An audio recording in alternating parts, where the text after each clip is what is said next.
kayong gumagawa ng bagay na ito. Ibig sabihin, yung pagdi-deliver ng pera, sa natatandaan mo, gaano kadalas ang pagdi-deliver? Kasi ang ginawa mo kanina ay isang example lang.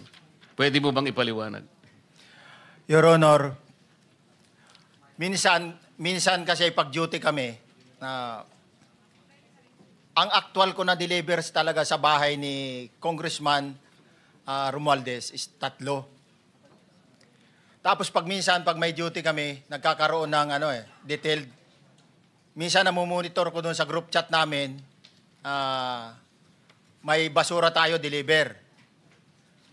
Minsan namumonitor ko siya is 3 times a week ang delivery doon sa Forbes, sa bahay ni Kung Romualdez. Yung pera minsan nanggagaling lang doon sa horizon sa taas, ibinababa. Tapos may detail lang na tao, namumonitor ko naman sa GC namin. Kaya nalalaman ko yung movement ng tropa, kung ano yung sinasabing basura ng delivery. So yung delivery o yung movement ng tropa nagaganap average 3 times a week. 3 times a week, Your Honor. Nagsimula noong December 2024.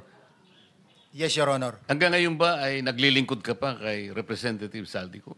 Sa kasalukuyan po ay nag-resign po ako noong August 5, itong taon po na ito. So,